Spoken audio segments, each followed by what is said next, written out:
Mbah Wahab Hasbullah pendiri NU Pak Bupati. Soekarno menteri sowan.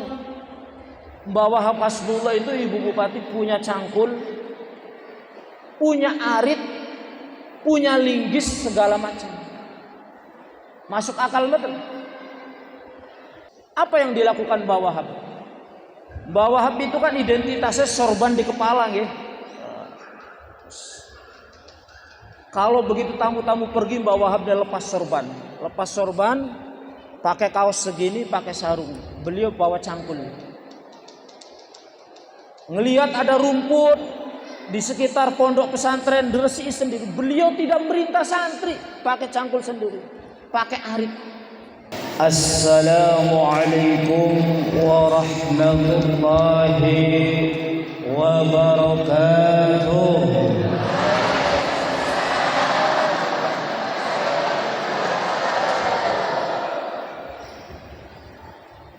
Ibu Bupati lapor, Ibu Bupati. Kata orang Jawa itu ngosok, ngerti ngosok? Ngosok itu melakukan sesuatu tapi tidak ikhlas. Karena tadi pertama diprotes, akhirnya jawab salamnya kompak, tapi dari wajah itu tidak ikhlas, keterpaksaan. Sedangkan daunnya kata Kiai Kalimantan, sekecil apapun amal perbuatan harus dilandasi keikhlasan. Oleh karenanya saya ulangi sekali lagi salamnya. Assalamualaikum warahmatullahi wabarakatuh.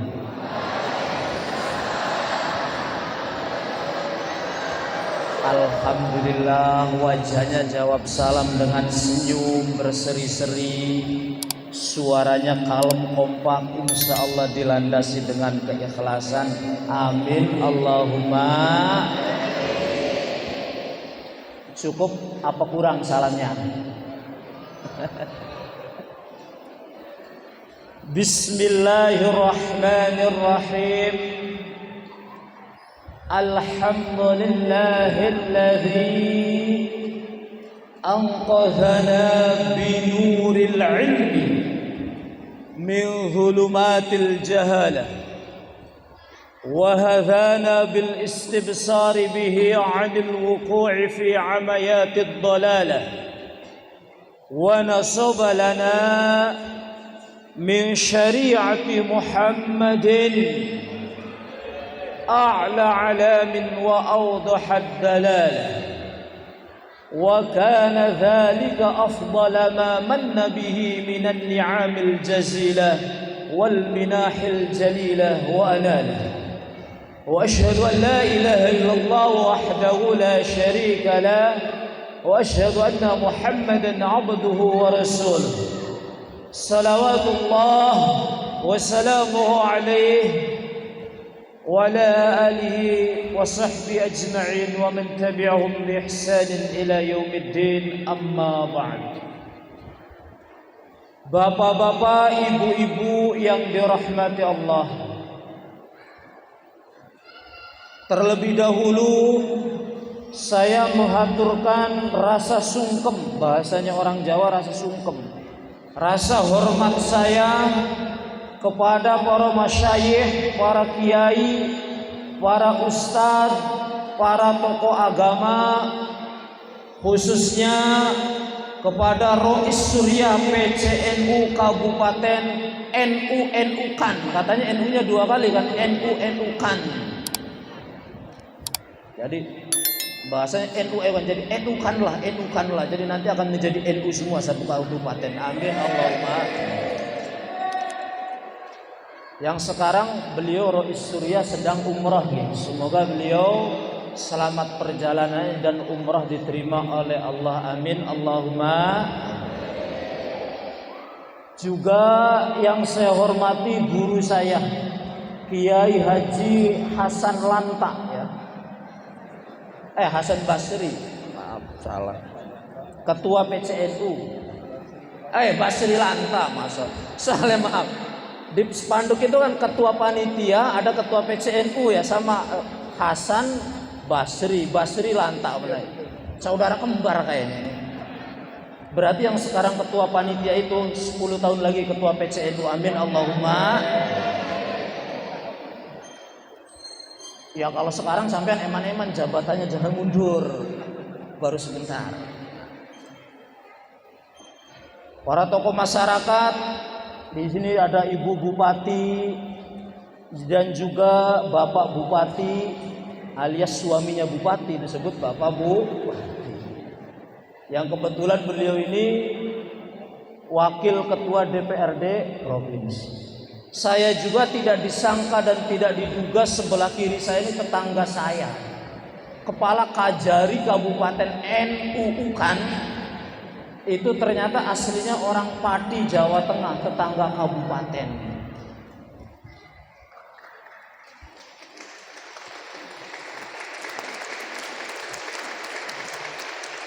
Tapi terus terang, saya dari tadi duduk di sini tidak pede, Pak Bu. Tengok sebelah kanan saya glowing ganteng orangnya. Sebelah kiri saya glowing ganteng.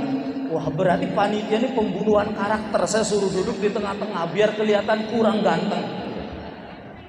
Kira-kira kalau saya duduknya dengan ketua PCNU, saya tidak kalah lah kira-kira. Enggak, ganteng beliau repot. Kalau bilang saya beliau kurang ganteng, nanti Banser disabot saja, enggak boleh nganter saya ke pelabuhan. Bapak-bapak, ibu-ibu yang dirahmati Allah. Bercanda saja atau ngaji?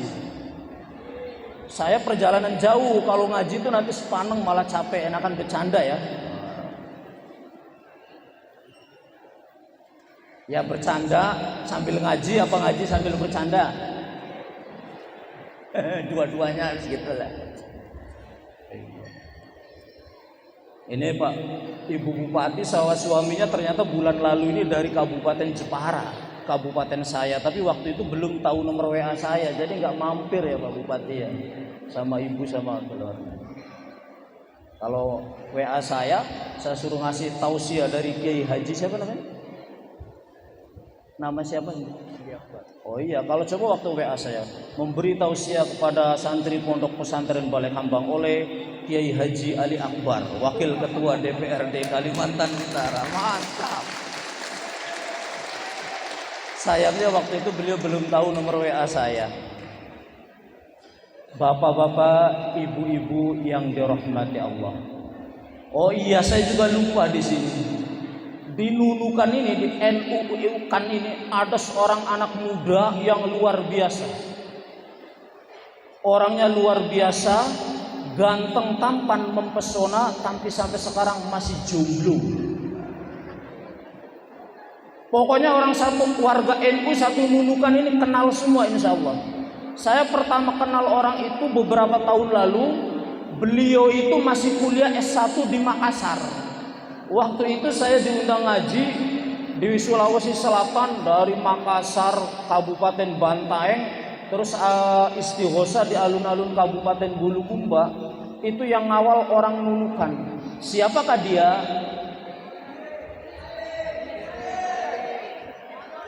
Ustadz Suryadi.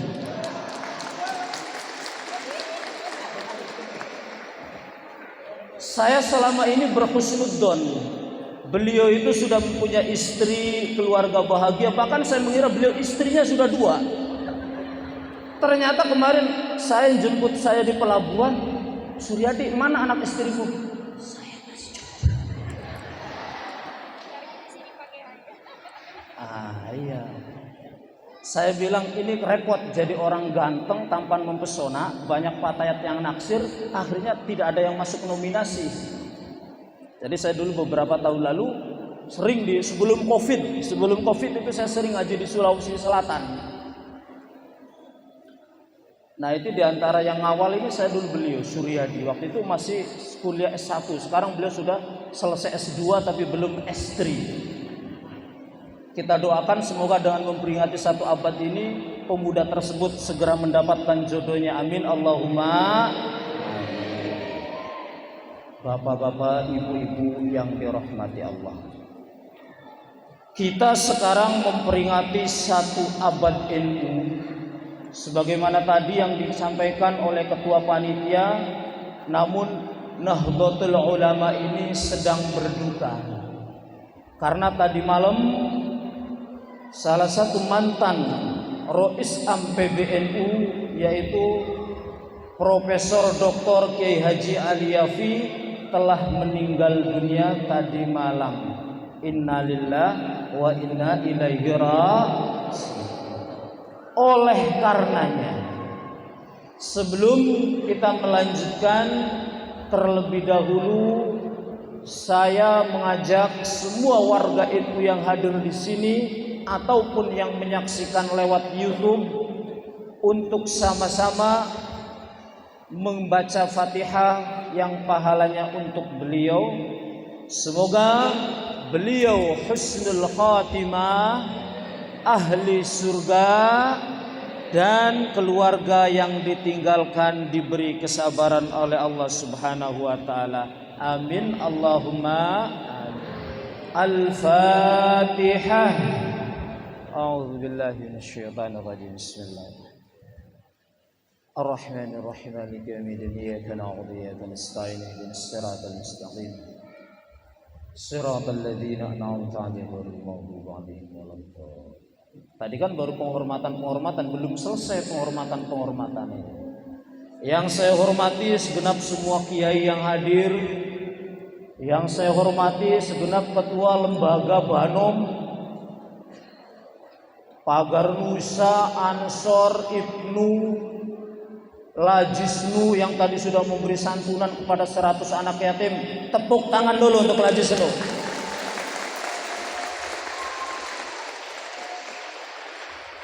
Juga PMII, tepuk tangan untuk PMII. Nah, tinggal tersisa 2 yang belum saya sebut, Muslimat sama Fatayat. Nah, ini enaknya bagaimana Muslimat Fatayat? Tadi kan yang saya hormati. Ene Muslimat ini kepada Muslimat Rondo janda yang saya cintai. Wah.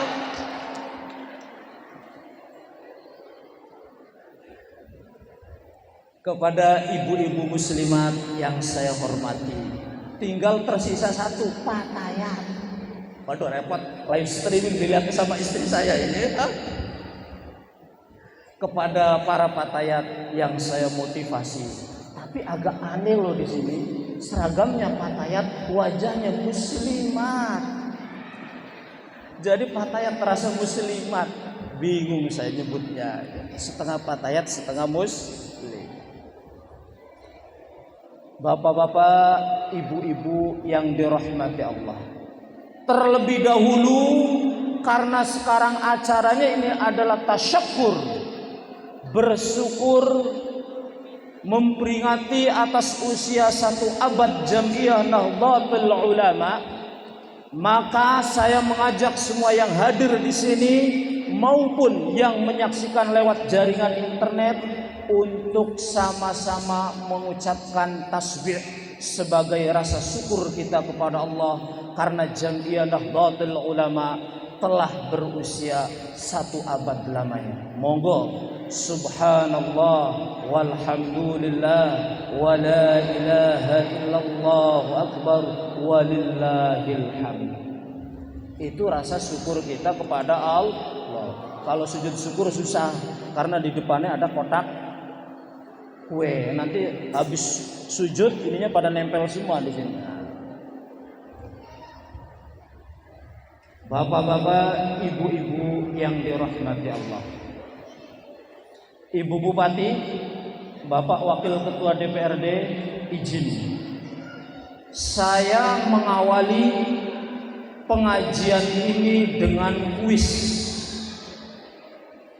Silakan yang bisa menjawab acungkan tangan dan saya kasih hadiah 200.000. Ini gak bohong, yang jawabannya benar saya kasih 200.000, tapi kalau jawabannya salah Anda harus bayar infak ke Lajisnu 1 juta rupiah.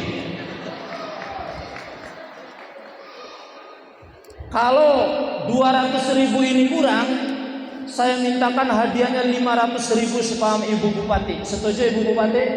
Setuju. Oke. Yang jawabannya benar 500.000. Dendanya saya buang. Tadi kan kalau yang salah ngisi infak kotak amal lajislu. Sekarang nggak ada denda. Yang penting jawabannya benar, dikasih 500.000 sama Ibu Bupati. Setuju? Yes.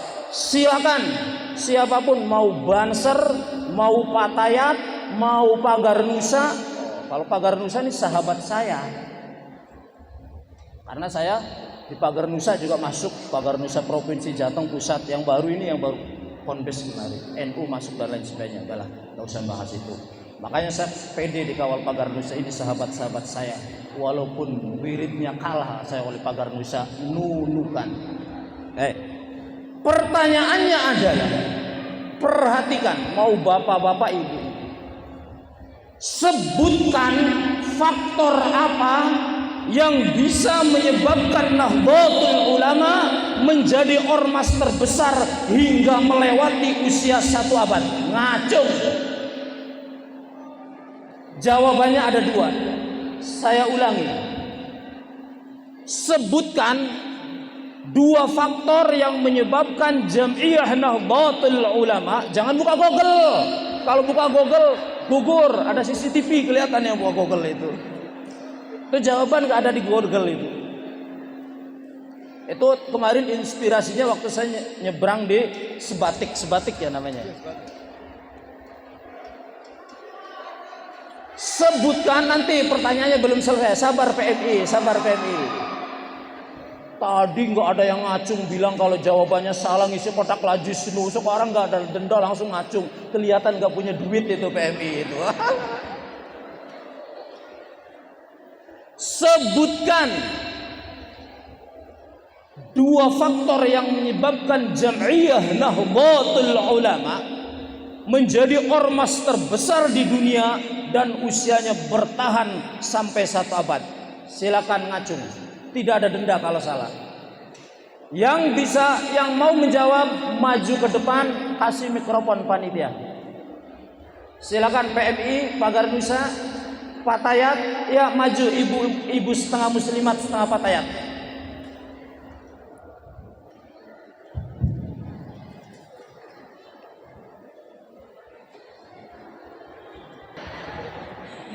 Ya, bapak-bapak, tepuk tangan dulu untuk ibu. Ada yang lain? Oh ini bapak ini.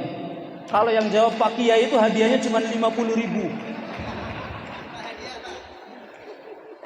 Ya, sebutkan 2 faktor. Assalamualaikum warahmatullahi wabarakatuh. Ya, langsung to the point saja Pak, to the point. Langsung.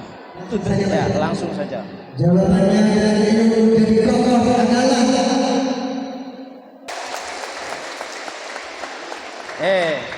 jawaban Bapak itu benar tapi separuh. Tadi waliullah dan ikhlas. Begini jawabannya. Kenapa Jam'iyah Nahdlatul Ulama menjadi organisasi terbesar di dunia dan bertahan sampai 1 abad? 1. Tadi ingat, sesuai dalam kitab Adabul Alim wal Muta'allim karangan Bah Hasim As'ari, Al-Akhlaqu qabla al-ilm. Pertama yang didahulukan oleh Jam'iyah Nahdlatul Ulama itu akhlak. Apa maksudnya? Kita semua tahu inisiator berlahirnya Nahdlatul Ulama itu seorang pemuda NU yang cerdas, alim, yang bernama waktu itu masih Gus Wahab, yang sekarang dikenal dengan nama Kiai Haji Wahab Hasbullah. Ide gagasan lahirnya NU dari seorang Mbah Wahab. Nah ini, tetapi karena Mbah Wahab orang punya akhlak, sowanlah Mbah Wahab ini kepada Mbah Hasim ini mendahulukan akhlak sebelum ilmu. Setelah Mbah Hasim As'ari dapat usulan dari Mbah Wahab sowan, Mbah Hasim saya punya usulan bagaimana mendirikan Jamiah Nahdlatul Ulama. Apakah Mbah Hasim langsung vonis, oke, ketuk palu dirikan? Tidak, bro. Mbah Hasim masih mendahulukan akhlak. Mbah Hasim pun sowan kepada Kiai Khalil Bangkalan. Ini loh cikal bakal Nahdlatul Ulama yang dilandasi dengan al-akhlak, mendahulukan akhlak. Enggak kayak orang zaman sekarang. Punya masa 10 deklarasi parpol, punya masa parpol tandingan dan seterusnya. Di film Indosiar loh ya, bukan dinunukan ya, bukan ya. Jadi jelas kunci utama pertama yaitu mendahulukan akhlak. Makanya orang kalau pengen jadi pengurus NU kayak gitu, dipilih, oh maaf saya masih muda, itu ada yang lebih tua, lebih pantas, ya kan? Tapi kalau milih istri jangan begitu. Kalau istri milih yang muda. Begitu Suryadi. Oh milih rondo muslimat, repot aku. Tiwase aku share-share di medsos. Hadirilah pernikahan Ustadz Suryadi, Arjunanya nunukan. Oleh rondo ojo sore mansor. Satu. Dan yang kedua tadi kholison lillah. Tadi jawabannya Bapak itu. Coba bayangkan. Tidak ada satupun para pendiri NU yang bergelar doktor, profesor. Tidak ada, ge. Semua pendiri NU itu adalah kiai, ulama yang lillahi ta'ala. Pertanyaannya, kenapa sekarang belakangan ini banyak profesor, doktor mendirikan organisasi tapi pada bangkrut? Karena mereka mendirikan organisasi tidak dilandasi lillahi ta'ala untuk kemaslahatan ammah, untuk kemaslahatul ammah. Beliau mendirikan Nahdlatul Ulama bukan untuk golongan sendiri, tapi untuk bangsa dan negara Indonesia dan keperluan umat Islam di seluruh dunia. Itu yang sulit diterima. Nggak kayak sekarang. Pengen jadi pengurus NU biar bisa jadi calon lurah. Jadi pengurus NU biar bisa jadi calon ketua RT. Itu sudah jelas bukan khalisan lil. Mana Bapak tadi? Tak kasih hadiahnya Pak, maju Pak. 250.000 Pak. Tapi saya cuma 200.000, tidak apa-apa ya Pak ya. Nah. Oh ini dikasih Ibu Bupati. Enggak apa-apa Ibu Bupati, jawabannya separuh, kasih aja 500.000 ya Ibu Bupati. Nah, ya. Maju Bapak kesini, cepat ngirit waktu, cepat. Ini ngaji baru mulai. Ya. Ya, maju di sini, maju naik. Ya, ya. Di sini aja Pak Bupati biar kelihatan kamera, nanti kan untuk motivasi. Ya, itu, ya maju. Nah, ini hadiah dari Ibu Bupati kita. Ya, Ibu Bupati. Ya, dia kasihkan Ibu Bupati. Yuk, ngadep ke sana dari samping ya. Tepuk tangan untuk Ibu Bupati. Ya. Ini Pak di Galondong, Pak. Oh, Masya Allah. Udah Pak. Itu, aduh, istri sampean yang ngeliatin saya terus kok ini Pak. Bapak ini nyiumin Pak Kiai ini gimana ini? Alhamdulillah. Ya, selamat dan ya siap ya. Semoga kembali ke sana. Ya. Ini suaminya siapa Bu Ngacung istrinya? Nanti datang dipijiti ya. Luar biasa pinternya nih. Oh yang ibu tadi itu jawabannya benar 25%. Mau dikasih hadiah juga katanya sama Ibu Bupati Maco. Gak apa-apa ya. Luar biasa Ibu Bupati kita nih. Tepuk tangan untuk Ibu Bupati.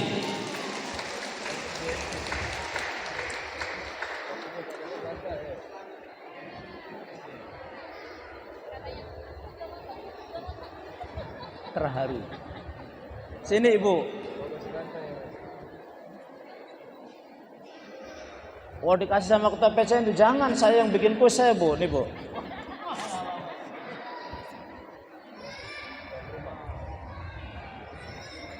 Ya, terima kasih. Tepuk tangan untuk ketua PCNU.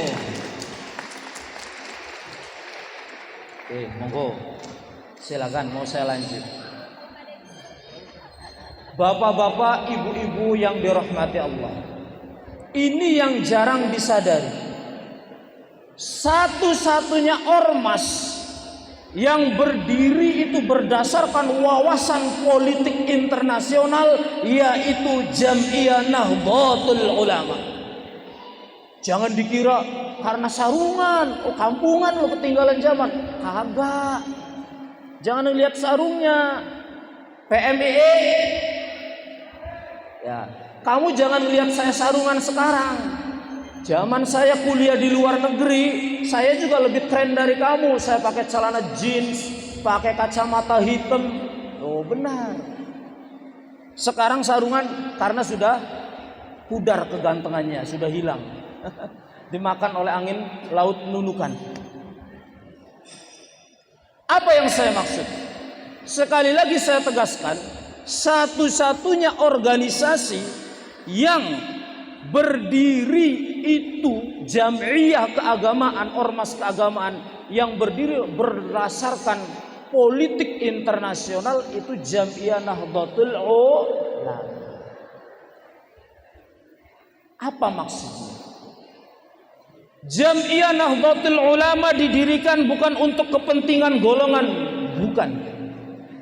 Jam'iyah Nahdlatul Ulama didirikan bukan hanya untuk kepentingan orang Indonesia, bukan. Tapi Jam'iyah Nahdlatul Ulama didirikan untuk kepentingan seluruh dunia Islam. Apa iya? Iya.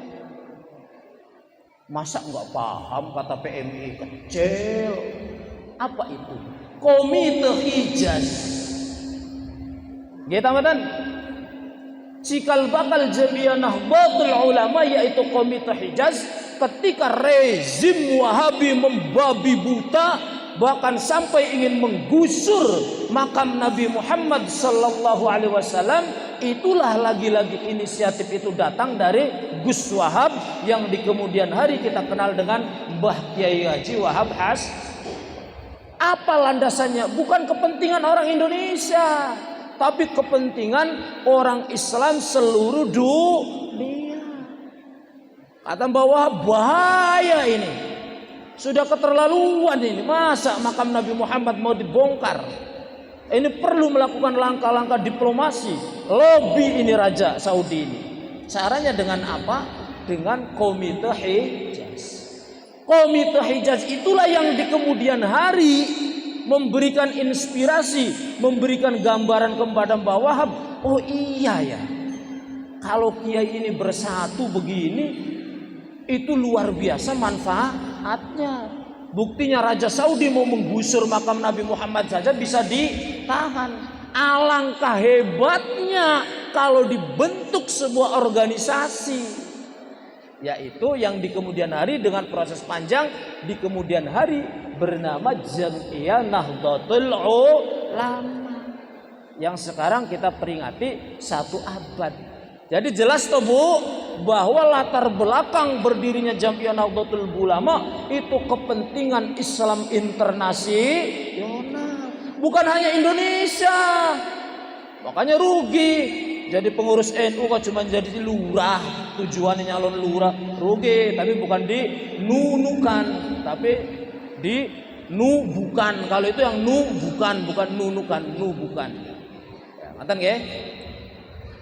Bapak-bapak, ibu-ibu yang dirahmati Allah. Cukup apa terus? Perjalanan segini jauhnya. Jadi saya itu terkesan kemarin. Ya lagi-lagi ya aktornya Mas Suryadi itu. Saya diajak nyebrang ke pulau Sebatik. Dan di situ saya menyaksikan bahwa Mas Suryadi itu sakti luar biasa. Betul, Mas Suryadi itu sakti luar biasa, setara wali. Apa maksudnya? Dalam 1 detik berada di Malaysia, 1 detik sudah berada di Indonesia. Luar biasa itu saya bilang. Ini banser sama Mas Suryadi, banser nunukan luar biasa. Kayak wali, zaman dulu wali kan gitu kan ya. dalam sedetik bisa berada di pulau itu, sedetik pulau ini. Mas Suryadi kayak gitu kemarin, berdiri di sini, straight, 1 detik berada di Malaysia, 1 detik berada di Indonesia. Tepuk tangan untuk Mas Suryadi dan kawan-kawan. Makanya saya bilang kalau begitu Mas Suryadi cari istrinya 2, 1 Malaysia, 1 Indonesia. Kata Mas Suryadi, boro-boro 2, 1 aja repot. Bapak-bapak, ibu-ibu yang dirahmati Allah. Jadi itu tadi jelas faktor berdirinya Jamiah Nahdlatul Ulama itu khalisan lillah. Yes, tak cerita dulu. Abah saya, orang tua saya itu masih asli santrinya Mbah Hasyim Asy'ari, masih asli santrinya Mbah Wahab Hasbullah. Abah saya, bapak saya namanya Kiai Haji Afandi Abdul Mu'in. Itu kan nama Afandi.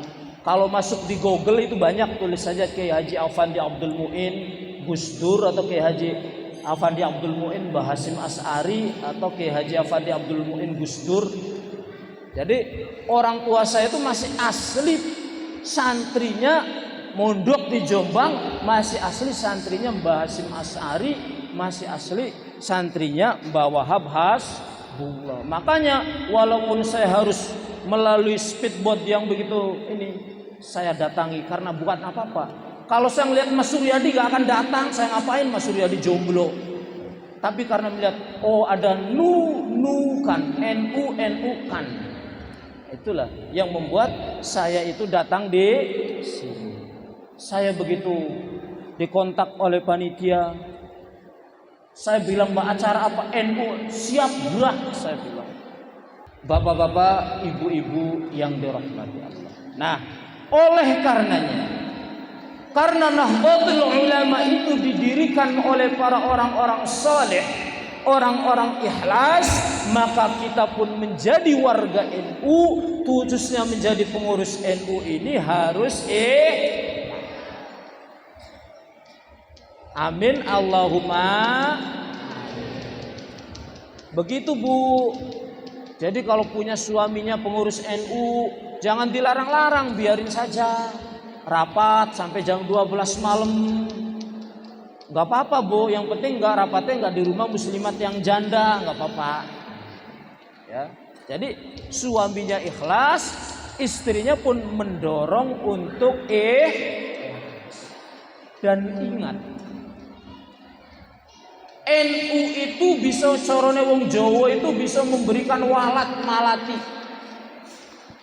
Paham betul malati? Memberikan walat, kualat. Bahasa Indonesia kualat, bahasa sini apa? Ya. Maksudnya apa? Ini silakan diamati. Siapapun karma, bahasanya karma lah kan.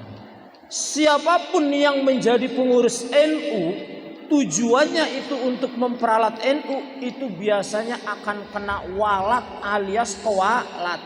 Wes akeh contohnya di mana-mana. Tidak hanya di film Indosiar, tapi juga di pinggir-pinggiran Indonesia banyak. Ada orang jadi pengurus NU jebret-jebret, tapi niatnya ben iso tadi nuwun sewu kepala daerah, ben iso nongkrong ning Senayan dan lain sebagainya, menjadikan NU untuk batu loncatan. Itu biasanya kalaupun punya jabatan politik baru setahun 2 tahun sudah diringkus KPK. Karena NU malati. Kalau tidak diringkus KPK karena dia waktu itu jadi pejabat memperalat NU, kadang digerebek masyarakat dari pejabat kok nih hotel karo perempuan yang bukan istrinya. Karena apa? Karena NU itu didirikan oleh aulia illah, orang-orang ikhlas, sehingga di situ malati. Oh kan akeh orang memperalat NU punya jabatan, jadi bupati, jadi gubernur, jadi wali kota, aman-aman saja. Betul, anaknya yang akan kena imbas. Silakan, itu bisa dibuktikan. Banyak di Jawa. Orang jadi bupati aman, tentram, tapi dulu dengan cara memperalat NU, nanti anaknya itu ada yang ditakdirkan sama sekali tidak muncul. Anak istrinya itu setelah dia pensiun jadi bupati kekurangan makan. Itu betul. Ini pengamatan saya banyak terjadi. Itu kalau orang memperalat itu. Tapi kalau orang ikhlas mengabdi kepada NU, orang ikhlas lillahi ta'ala, itu hidupnya akan tentram. Minimal keluarganya soleh, anak-anaknya mudah ditata, dinasehati, rezeki berkecukupan. Kayak kemarin saya nyebrang di Sebatik, ternyata ketua sekretaris PCNU NU kan itu adanya di Sebatik ya. Siapa? Ustadz Maslan ya. Ustadz siapa namanya? Ustadz siapa sekretaris? Maslan ya. Saya kemarin jalan-jalan dia ajak ke rumah beliau juga, Maslan. Yang orangnya itu aslinya katanya orang Bugis, makanya ganteng Ustadz Maslan tuh kayak bapak ini karena asli Bugis. Itu kalau orang ikhlas jadi pengurus NU itu tenang, damai lillahi ta'ala, insya Allah anak-anaknya menjadi orang yang soleh. Kenapa? Karena ber-NU itu sejatinya kita itu mentaati, mengikuti orang-orang soleh. Amin Allahumma amin. Bapak-bapak, ibu-ibu yang dirahmati Allah,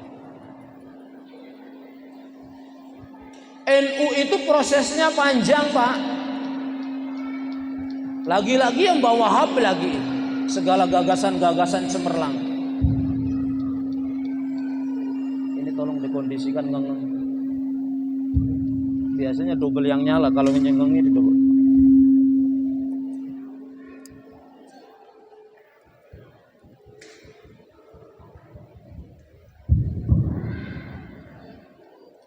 NU itu berdiri prosesnya panjang. Tidak serta-merta langsung besar, tidak. Kita semua sudah ngerti ada proses Nahdlatul Tujar, ada proses Nahdlatul Watan, ada proses Taswirul Afkar. Yang ingin kulo sampaikan setunggal hal, bahwa salah satu prosesipun, prosesnya sebelum Nahdlatul Ulama berdiri niku menjelma menjadi Nahdlatul Tujar. Nahdlatul Tujar itu artinya apa? Kebangkitan para pedagang. Ini yang mau kulo sampaikan. Kenapa kok waktu itu sampai Mbah Wahab Hasbullah alias Gus Wahab, karena waktu itu masih muda disebutnya Gus, melahirkan perkumpulan yang dinamakan Nahdlatul Tujar, menghimpun para pengusaha pedagang NU. Tujuannya setunggal satu. Mbah Wahab melihat bahwa warga NU itu harus punya kemapanan, kecukupan dalam hal ekonomi. Makanya salah kalau orang kok jadi pengurus NU tujuannya ben nyari duit di NU, itu salah. Insya Allah tidak ada di NU kan itu tidak ada. Tapi yang benar bagaimana? Kita itu adalah punya unit usaha sendiri, dan jadi pengurus NU itu adalah hal yang lain. Jangan menjadikan pengurus NU untuk cara nyari duit. Itulah tadi kenapa Mbak Wahab menginisiasi lahirnya Nahdlatul Tujar. Tak ceritani lagi. Waktu ayah saya, abah saya orang Jawa Menglaba, itu terakhir boyong, terakhir mondok pesantren di Tambak Beras Jombang, selesai mondok 7 tahun sama Mbah Wahab di Tambak Beras Jombang, sebelumnya di Tebu Ireng Jombang sama Kiai Hasyim Asy'ari.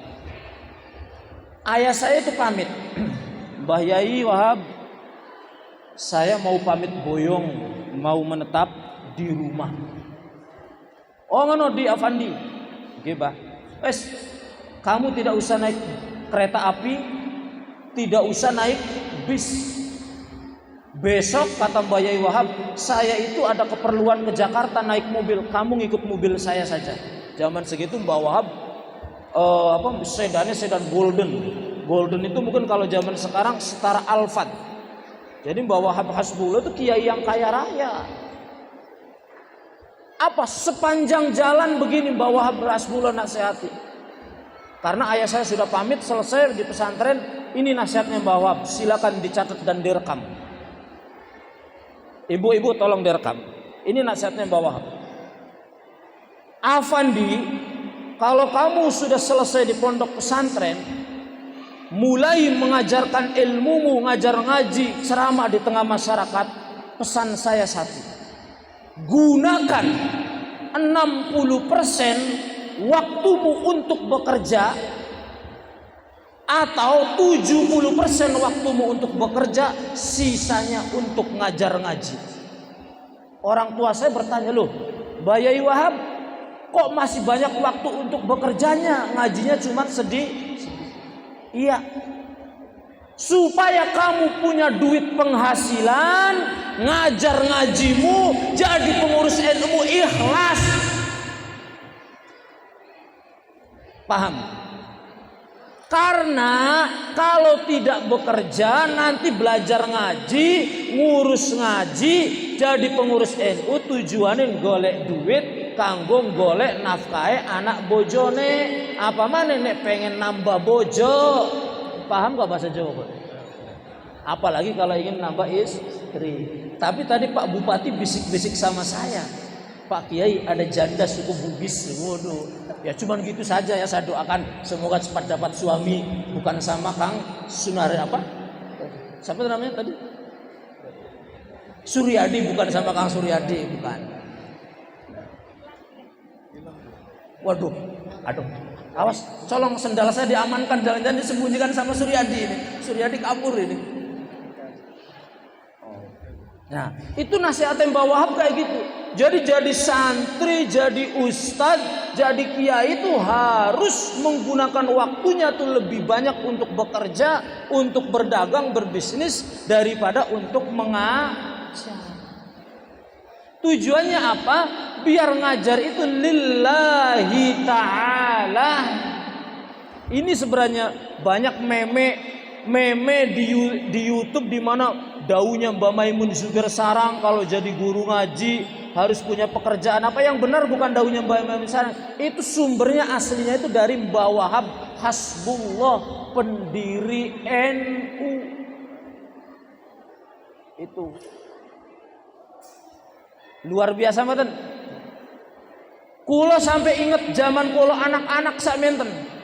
Waktu saya anak-anak tuh sering saya diajak oleh abah saya, orang tua saya, menghadiri pengajian, diundang ngaji Bupati. Sebelum masuk ke lokasi pengajian pasti mampir di restoran. Saya bertanya, loh kita kan mau menghadiri pengajian, kenapa kita harus berhenti di restoran? Namanya anak kecil waktu itu. Orang kalau kiai menghadiri pengajian itu pasti dikasih makan. Jawaban ayah saya apa? Bukan begitu, nah. Saya sengaja ngajak kamu sebelum sampai lokasi pengajian, warung makan, kita ini makan dulu, bayar dengan duit sendiri, biar kamu datang ke pengajian itu ikhlas, tidak ingin dikasih makan oleh panitia. Sampai segitunya. Kata abah saya, itulah nasihatnya Mbak Wahab Hasbullah. Kira-kira masih ada enggak sampai situ? Sampai segitunya luar biasa abah saya. Saya kan gitu. Kalau orang mengasih pengajian kan umumnya kan dikasih makan kan. Kata abah jangan nak. Sekira berapa sudah dekat ke lokasi pengajian, kita mampir dulu di warung makan. Makan sekenyangmu nak. Maksudnya apa abah? Biar kamu masuk pengajian jangan berharap, bahasa fikihnya koma. Jangan berharap pemberian ingin dikasih makan. Itu salah satu ajaran ikhlas Mbak. Kurang contohnya, tak tambahi. Siapa yang tidak kenal Mbak Wahab Hasbullah, pendiri NU? Tamunya Presiden Soekarno, jenderal-jenderal para menteri datang sowan ke Mbak Wahab Hasbullah. di pesantren Tambak Beras Jombang. Tahukah bapak-bapak ibu itu, Mbah Wahab Hasbullah itu seminggu sekali jualan kebo sapi di pasar. Sampai sekarang makanya di pesantren Tambak Beras Jombang itu kalau lupa malam Selasa atau malam Rabu itu libur. Jadi dulu setiap malam tersebut Mbah Wahab Hasbullah itu jualan sapi, jualan kebo di pasar hewan Jombang. Padahal waktu itu Mbah Wahab Hasbullah pendiri NU, disowani Soekarno, disowani para menteri. Luar biasa betul.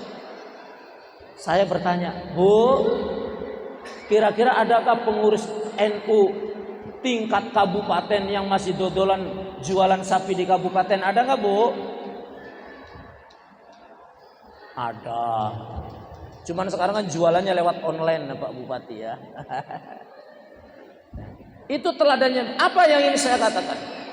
Saking tawadunya Mbah Wahab Hasbullah, padahal kurang apa?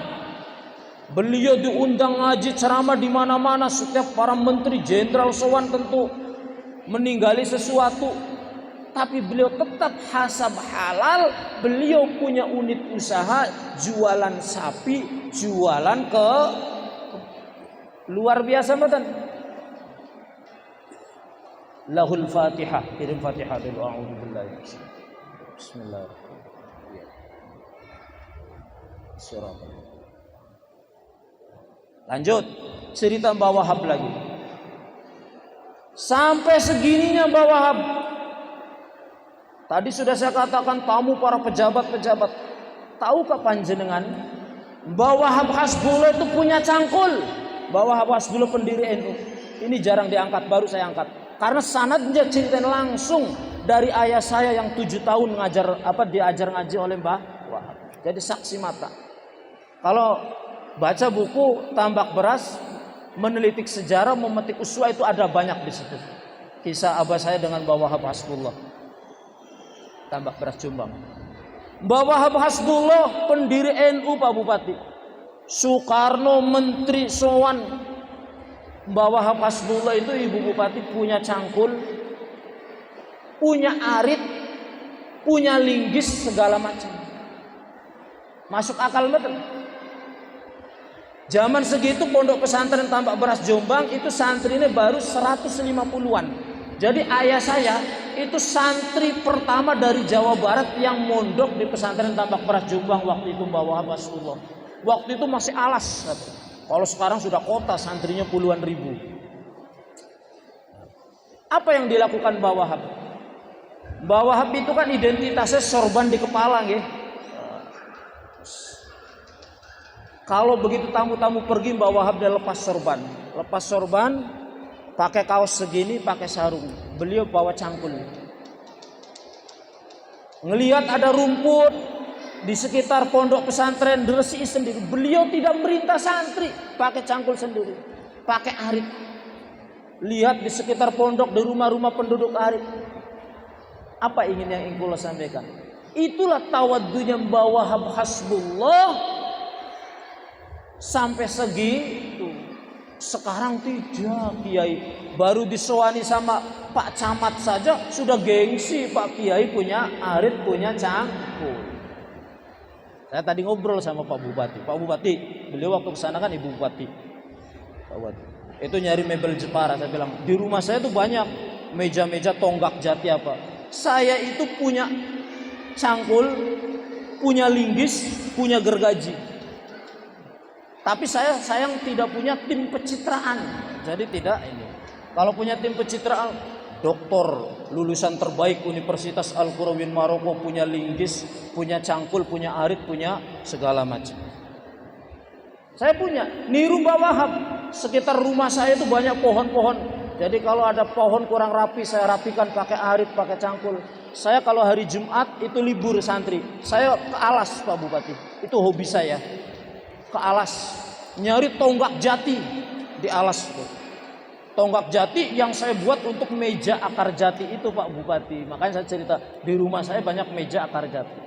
Punya gergaji untuk motongi akar-akar jati. Nah itu. Jadi saya terinspirasi oleh Mbah Wahab. Kelasnya Mbah Wahab saja punya cangkul, punya linggis, punya arit. Paham arit ya Pak Bupati ya? Yang seperti celurit itu kata orang Jawa, arit. Itu teladannya Mbah Hab sampai sejauh itu. Saking ikhlasnya, saking rasa tawaddunya bahwa Wahab Hasbullah, itu sama sekali beliau tidak jaga jarak. Ngatan nggih? Itulah teladan para, dan keteladanan para kiai zaman dulu itu Mbah Wahab Hasbullah dan kiai-kiai lain zaman dulu itu Bu, itu senengnya itu mengunjungi santri-santrinya. Pernah dengar nama Mbak Abbas Buntet Cirebon, tokoh resolusi jihad tadi yang disebut-sebut oleh ketua PCNU itu Mbak Abbas Buntet Cirebon, Jawa Barat. Zaman segitu masih jarang orang punya mobil, kendaraannya apa? Kereta kuda. Kata orang Jawa itu disebut apa? Disebut dokar. Mbah Abdullah Abbas itu yang tokoh resolusi jihad, sampai Kiai Hasyim Asy'ari saja waktu di Surabaya mau mengeluarkan fatwa resolusi jihad itu nunggu kedatangan Mbah Abbas dari Buntet Cirebon, Jawa Barat. Tokoh luar biasa. Kerjaannya Mbah Abbas itu apa? Mengunjungi santri-santrinya yang dari daerah satu ke daerah lain. Mengunjungi santri-santrinya. Itulah keikhlasan. Makanya sampai ceritanya orang tua saya itu kadang-kadang kaget, zaman segitu belum musim HP, belum musim telepon. Ujug-ujug kok di depan itu ada kereta kuda. Turun itu siapa? Mbah Abbas Buntet Cirebon itu yang tokoh resolusi jihad, yang dalam catatan sejarah NU yang sendal bakyak dari kayunya kalau dilempar bisa menjatuhkan helikopter. Helikopternya Belanda. Itu ujug-ujug Mbak Abbas itu sudah ada di depan pintu orang tua saya tuh. Afandi, keluar, ini aku Abbas Buntet. Oh, no. Itu kiai zaman dulu, kiai segitu hebatnya, kiai begitu terhormatnya itu biasa mengunjungi santri-santrinya. Kalau kiai zaman sekarang pengennya santrinya yang datang, tapi santri itu kiai di Indosiar itu nggak ada di sini. Saya di sini ketemu tadi malam, ternyata di sini ada tetangga desa saya. Persis tetangga desa saya yang juga alumni dari pesantren kita, pesantren.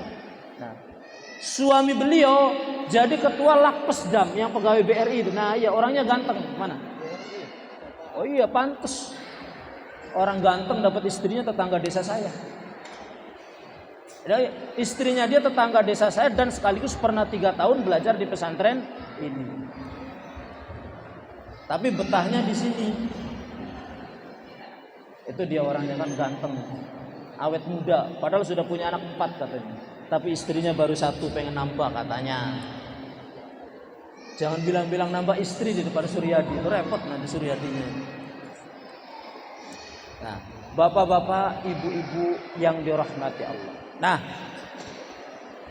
jadi bahwasanya inilah tadi yang saya katakan, bahwa NU niku dilandasi keikhlasan, mendahulukan akhlak. Ikhlas juga dilandasi dengan akhlak yang lemah lembut. Subhanallah. Itulah Jam'iyah Nahdlatul Ulama. Kalau tak ceritani manine, sampean kenal Profesor Dr. Said Akil Siraj nggih? Mantan Ketua Umum PBNU 2 periode. Ayahnya beliau itu namanya Kiai Akil, jadi Kiai Said bin Akil bin Siraj. Kiai Akil itu zaman segitu mubaligh besar. Yang ingin saya ceritakan apa? Masih sepeda ontel.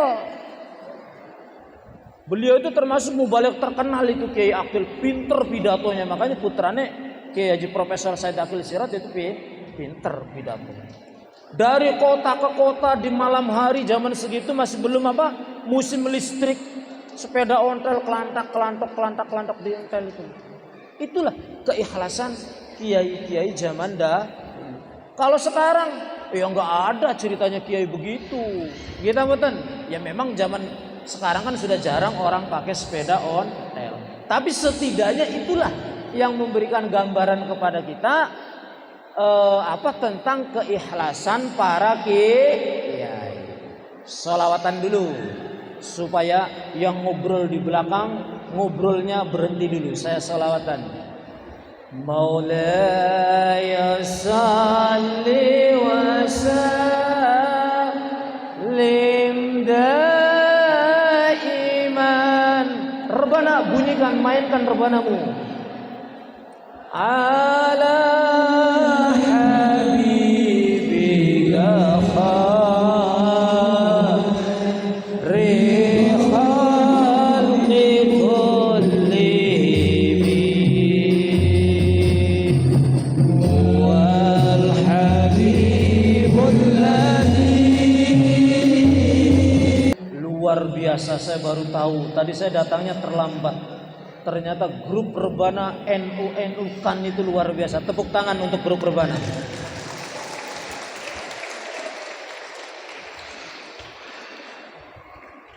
Saya bisa pesan ya. Nanti kalau Suryadi menikah, saya pesan yang bersolawatan grup ini, tapi gratis. Saya itu menganjurkan Ustadz Suryadi itu nyari istri itu di Jawa. Tapi saya bilang kalau Ustadz Suryadi nyari istri di Jawa itu terlampau ganteng wajah beliau untuk di Jawa itu. Repot nanti gadis-gadis di Jawa itu bisa saling bertengkar berebut beliau. Pak Tayat,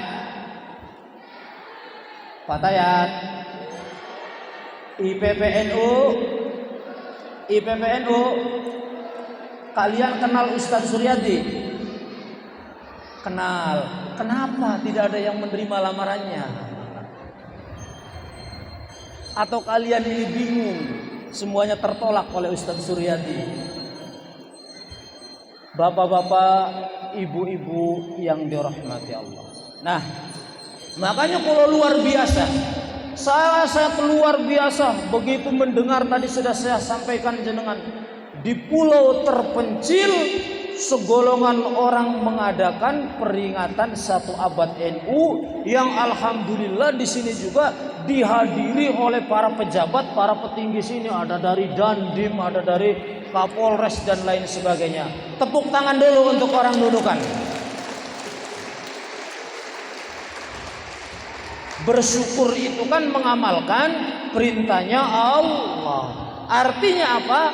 La in syakartum la azidannakum. Kalau bersyukur maka nanti akan ditambahi nikmatnya oleh Allah. Berarti NU 1 abad mensyukuri 1 abad NU, mudah-mudahan nanti menjadi berabad-abad. Amin Allahumma amin. Begitu juga orang yang hadir dalam tasyakuran ini, yang semula jadi bupati setelah ikut tasyakuran 1 abad NU naik jadi gubernur. Amin Allahumma amin. Yang semula Bapak Kiai Ketua PCNU naik jadi Ketua PWNU. Amin Allahumma amin. Yang semula jadi Kejari nanti bisa jadi Kepala Mahkamah Konstitusi. Amin Allahumma amin. Orang doa kan sah-sah saja kan? Dan jangan lupa doanya, karena bersyukur yang semula pemuda jomblo untuk cepat dapat jodohnya. Amin Allahumma amin. Bapak-bapak, ibu-ibu yang dirahmati Allah. Nah, ini kalau cerita dulu disebut Pondok Balai Kambang Jepara. Balai Kambang Jepara itu salah satu pondok tertua di Indonesia. Umurnya sudah 140 tahun. Makanya kemarin puncak 1 abad NU itu kan pesantren-pesantren yang usianya lebih dari 100 tahun itu sudah mendapat penghargaan di TMII itu loh. Ini harus ada yang lupa dari catatan sejarah. Kalau Maulana Habib Lutfi bin Yahya Pekalongan itu bisa cerita. Jadi Maulana Habib Lutfi bin Yahya itu Pekalongan salah satu alumni dari pondok pesantren Balai Kambang. Nah, kalau soal beliau itu cerita bisa. Jadi saat meletusnya resolusi jihad di Surabaya, waktu itu pondok pesantren Balai Kambang itu didirikan oleh Mbah Hasbullah. Putranya kemudian setelah wafat dilanjutkan oleh putranya Mbah Abdullah Hadik. Sekarang Mbah Makmun Abdullah. Mbah Makmun itu mertuanya saya. Jadi waktu itu Mbah Abdullah Hadik itu sangat akrab dengan Kiai Hasim Asy'ari. Jadi Kiai Hasim Asy'ari itu dulu sering ke pondok pesantren Balai Kambang Jepara. saat meletusnya resolusi jihad di Surabaya oleh Mbah Hasyim Asy'ari, Kiai Abdullah Hadik atau panggilan Badullah Hadik Balekambang itu dipercaya sebagai koordinator panitia perlengkapan logistik resolusi jihad. Jadi mestinya Mbah Abdullah Hadik Pondok Pesantren Balekambang itu tercatat sebagai salah satu pahlawan nasional. Nah, itu sejarahnya. Jadi Pondok Balekambang itu punya akar sejarah dengan resolusi Bapak-bapak, ibu-ibu yang dirahmati Allah. Terakhir. Kita warga Nahdlatul Ulama sedang merasa tercabik-cabik oleh ulah segelintir anaknya seorang pejabat yang dengan jumawa menganiaya anaknya pengurus pusat Gerakan Pemuda Ansor yang bernama siapa?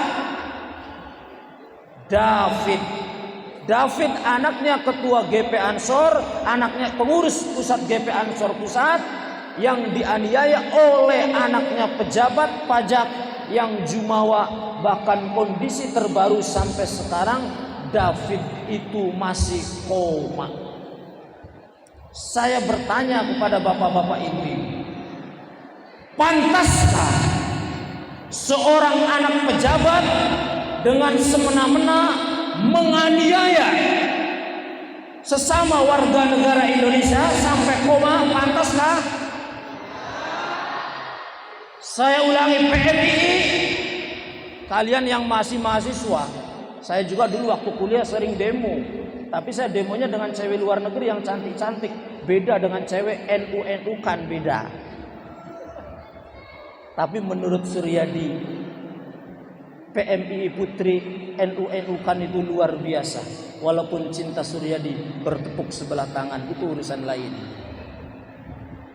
Saya ulangi pertanyaannya, pantaskah seorang pejabat negara yang dibayar oleh negara dengan jumawanya menaiki mobil mewah, kemudian anaknya pejabat itu menganiaya bagian dari warga negara Indonesia hingga koma kritis, bahkan nyawanya nyaris melayang? Pantaskah hal itu dilakukan? Sama sekali tidak. Siapapun warga negara Indonesia itu, apapun agamanya, apapun sukunya, apapun kastanya, apapun status sosialnya, adalah punya hak yang sama di hadapan undang-undang dan hukum Indonesia. Oleh karenanya, melalui acara peringatan 1 abad NU di Kabupaten Nunukan ini, saya mengajak semua warga Nunukan, khususnya warga Jamiah Nahdlatul Ulama, untuk menyuarakan bahwa pelaku kriminalitas hingga nyaris terbunuh korban penganiayaan itu, pelakunya harus dihukum seadil-adilnya. Setuju? Apalagi di situ ada fanatisme kita sesama orang NU. Yang dianiaya adalah putra anaknya salah satu pengurus pusat GP Ansor. Hanya dianiaya oleh pejabat pajak. GP Ansor sudah berjuang mengabdi pada Indonesia sebelum badan pajak itu ada. Betul? GP Ansor sudah berjuang menjaga stabilitas NKRI sebelum pungutan pajak itu ada. Betul? Oleh karenanya, ikuti saya. Kami warga NU di Kabupaten Nunukan dengan ini menyatakan hukuman setimpal dan seadil-adilnya untuk pelaku kriminalitas kekerasan terhadap salah satu warga negara Indonesia bernama David, yang juga salah satu anak dari anaknya pengurus Ansor Pusat. Mohon pelaku tersebut dihukum seadil-adilnya. Hal ini, tuntutan ini adalah demi tegaknya hukum atau konstitusi di negara Kesatuan Republik Indonesia. Setuju? Tepuk tangan.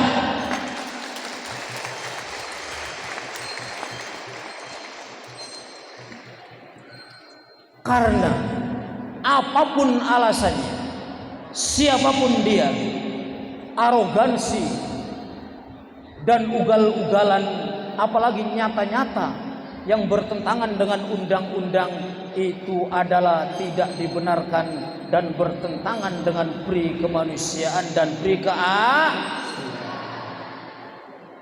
Kita sering melihat fenomena. Itulah salah satu cermin bangsa Indonesia yang perlu kita koreksi. Di jalan raya, hanya karena dia pakai mobil yang lebih bagus, kadang semena-mena dengan memakai mobil yang dianggap mobilnya lebih kurang bagus. Betul Ibu Bupati? Apalagi kadang ada motor-motor gede, seenaknya dia menggunakan jalan, memepet-mepet ataupun nyerempet-nyerempet orang yang pakai motor kecil. Itulah bentuk kejumawahan dan bentuk pelanggaran etika sosial, apalagi sampai melanggar hukum negara maupun hukum Itu diantara fenomena yang sangat memprihatinkan di tengah-tengah masyarakat Indonesia. Dan juga melalui kesempatan ini saya berpesan, tolong itu para pejabat, didik anakmu. Tolong itu para petinggi negara, kontrol anakmu.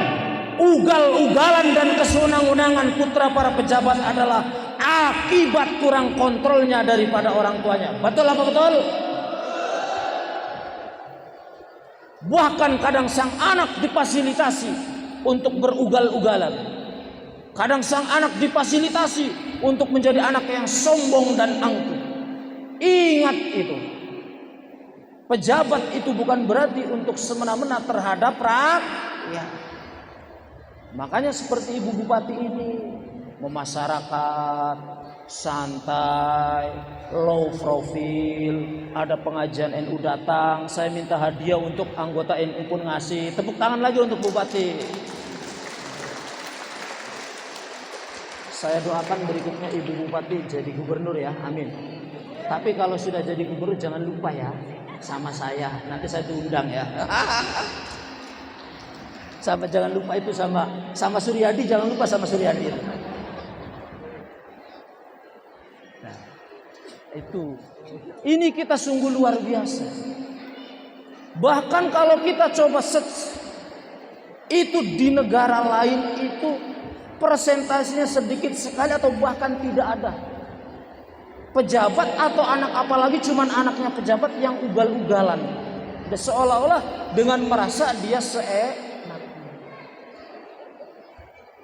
kita itu sangat memprihatinkan. Bapak-bapak, ibu-ibu yang dirahmati Allah. Kembali kita ke permasalahan NU. Bahwa NU itu adalah harus dilandasi dengan keikhlasan. NU itu harus dilandasi lillahi ta'ala. Kalau bukan karena NU, karena bukan lillahi ta'ala, nuwun sewu Pak Bu, saya tidak mau datang ke Nunukan. Betul. Perjalanan segitu jauh, kemarin speedboat dengan ombaknya yang bergelombang. Tapi saya kemarin keluar inspirasi ketika naik speedboat itu Ibu Bupati. Saya berpikiran gini, adakah anak muda Nunukan yang punya inovasi bikin speedboat dikasih per. Jadi begitu speedboat itu menabrak ombak, jadi dul-dul kayak naik Alphard gitu. Nah itu saya kasih tugas itu sama anak-anak muda Nunukan itu. Coba bagaimana caranya speedboat itu dikasih per. Jadi nanti Ibu Bupati sama Pak Bupati naik speedboat ada pernya gitu. Menambah ombak tuh malah enak seperti kursi goyang gitu. Iya, itu nanti harus disosialisasikan. Itu luar biasa. Yang dari apa tadi? Apa kan? Sebentar ya, perbatasan kan. Sebatik. Yang dari Sebatik aja pada nyebrang ke sini itu demi untuk menghadiri acara itu dilandasi keikhlasan. Insya Allah kalau dilandasi keikhlasan, nanti buahnya hasilnya itu kita akan mendapatkan. Kalau tidak kita yang mendapatkan, nanti anak cucu kita. Ini tak cerita sedikit, tidak apa-apa ya. Tapi cerita ini ada motivasinya, Bu, Pak. Tak cerita ya. Orang tua saya itu hidup di era masa penjajahan dulu. Makanannya apa? Tonggaknya pohon pisang, Pak Bupati, Ibu Bupati. Tonggaknya pisang itu dipotong-potong, direbus, terus dikasih taburan parutan kelapa. Ini contoh. Waktu itu setelah lulus dari pesantren, orang tua saya itu pengen kuliah, Pak Bupati, Ibu Bupati. Bayangkan, era zaman segitu pengen kuliah, susahnya setengah mati. Buat makan saja susah, yang makannya tonggaknya pohon pisang.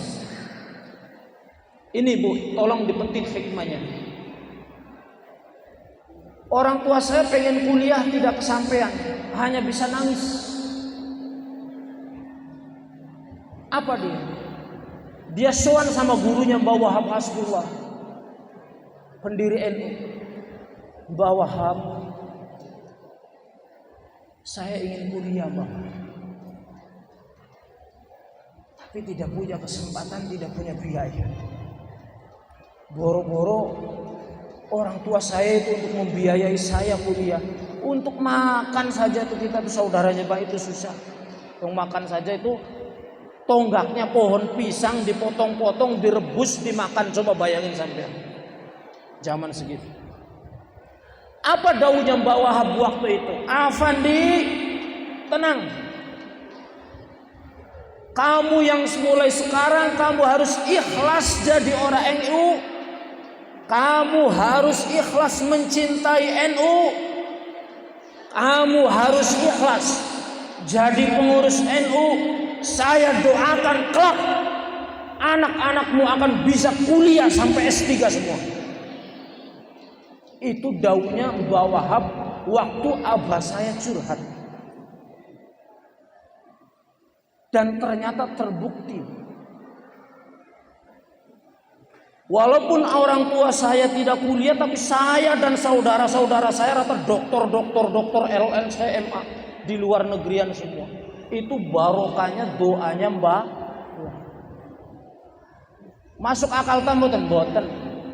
Tidak, orang tua saya nggak pernah kuliah, nggak pernah apa. Cuman dia pegang teguh ini nasihatnya Mbah Wahab. Kata ayah saya, oke, saya ikhlas. Saya tidak bisa kuliah, tapi saya menginginkan nanti anak-anak saya itu akan bisa kuliah semua. Ke negara manapun, ke luar negeri manapun. Waktu itu dinasihati oleh Mbah Wahab, pendiri NU, Afandi, dengarkan baik-baik. Kamu harus mencintai NU, harus cinta kepada ulama NU, kamu harus ikhlas jadi pengurus NU. Insya Allah nanti kalaupun kamu itu tidak punya kesempatan kuliah, saya yakin, saya doakan nanti anak-anakmu akan bisa pendidikan kuliah setinggi-tingginya. Dan ternyata alhamdulillah, saya dan saudara-saudara saya yang dulu orang tua saya hidup zaman penjajahan, hidup dalam keadaan susah, tapi mulai kakak-kakak saya sampai adik saya sekarang lagi S3 di Tunisia, tinggal nunggu sidang disertasi doktor. Adik saya laki-laki, ganteng, enggak kayak Suryadi, bener. Itu tinggal nunggu sidang disertasi doktor. Itu apa kata abah saya, kata ayah saya, itulah barokah dan doanya ikhlas cinta NU. luar biasa. Tapi kulo ki nuwun sewu, ada sesuatu yang lewat. Tapi sayang abah sayanya itu sudah wafat. Ini cerita saja ya, cerita ya. Ini dari Mbah Wahab Hasbullah. Waktu ayah saya itu pulang dari pesantren itu kan tadi didhawuhi oleh Mbah Wahab Hasbullah, kamu harus lebih menggunakan waktumu lebih banyak untuk bekerja daripada mengajar. Maksudnya apa? Biar kamu mengajar itu ikhlas lillahi ta'ala, bukan untuk mencari duit. Tapi waktu itu ada satu ini yang tidak saya minta kepada ayah saya. Orang tua saya itu dikasih ijazah doa. Ngerti ijazah doa? Amalan wiridan. Jadi setelah di rumah lulus dari pesantren itu, ayah saya hidup dalam hidup kesusahan. Ayah saya kesuwan sama Mbah Wahab Hasbullah. Afandi, saya kasih kamu wiridan ini, kamu bisa kaya mendadak. Ini. Tapi sayang, saya tidak minta. Saya waktu diceritain begitu sama abah saya tidak minta. Kalau saya dikasih sama abah saya kasihkan doanya semua biar jadi orang satu nunukan ini jadi kaya mendadak semua. Itu S2, ini kisah nyata Pak. Dan anehnya lagi langsung, ini arahan Mbah Wahab. Afandi, saya kasih kamu wiridan ini, nanti kamu pulang dari rumah saya, kamu beli bibit cabai. Kamu harus menanam cabai. Itu ijazah dari Mbah Wahab. Dikasih wiridan, terus suruh nanam cabai. Waktu itu ayah saya belum punya tanah. Ini wiridan dari Mbah Wahab luar biasa cesplungnya. Tapi sayangnya saya tidak minta. Pulang ke kampung nyewa tanah, ditanami tanaman cabai. Ini dia. Apa yang terjadi para kiai? Nanam cabai itu luas itu nggak ada daunnya. Keluarnya buah semua. Jadi kalau zaman sekarang itu bisa viral itu. Jadi tanah kebun cabai saking banyaknya buah gitu loh. Jadi daunnya itu nggak kelihatan. Itu. Apa yang terjadi? Nanam cabai pertama seret, bisa beli tanah langsung bangun rumah waktu segitu, belum punya rumah. Zaman segitu sudah bisa bangun tembok, bangun rumah kayak gini itu jarang sekali. Nanam cabai karena diamanati oleh Mbah Wahab pendiri NU itu, suruh ngebon cabai Pak Kiai. Nanam cabai yang kedua itu daftar haji suami istri. Waktu itu naik hajinya masih kapal laut. Bahkan bukan hanya suami istri, tapi mbahnya kakek nenek saya yang belum berangkat haji itu bisa diberangkatkan dengan apa? Dengan nanam cabai itu. Nanam cabai lagi, bisa beli tanah banyak terus sampai bisa membiayai anak-anak kuliah di luar negeri. Coba orang tua saya bayangkan 8 laki-laki 1 perempuan. Itu untuk biaya pendidikan itu saat puncak-puncaknya pendidikan itu tidak sedikit buat. Apalagi ditambah setelah kuliahnya luar negerian semua. Hanya nanam cabai, tapi sayang. Waktu itu enggak, tapi kalau sudah itu nanam cabai itu di awal-awal saja waktu orang tua saya masih miskin. Waktu itu saya nggak minta apa doa amalannya itu. Kalau saya dikasih, saya kasihkan kepada pagar Nusa Banser nunukan ini biar jadi orang kaya mendadak semua. Tapi kayaknya itu nggak kuat kalau Banser Ansor nunukan dikasih amalan mendadak kaya itu, karena paling nanti langsung tambah istri. Itulah apa ini yang saya katakan. Itu contoh keikhlasan Kiai Mbah Wahab Hasbullah dalam membimbing santrinya. Santrinya sudah sekian tahun, ini yang ingin saya katakan. Sekian tahun lulus dari pondok, ekonominya masih murat-marit, kocar-kacir. Sudah punya anak istri, makannya belum cukup. Sampai diperhatikan, dikasih, dibimbing, kamu dikasih doa ini, usahanya harus begini.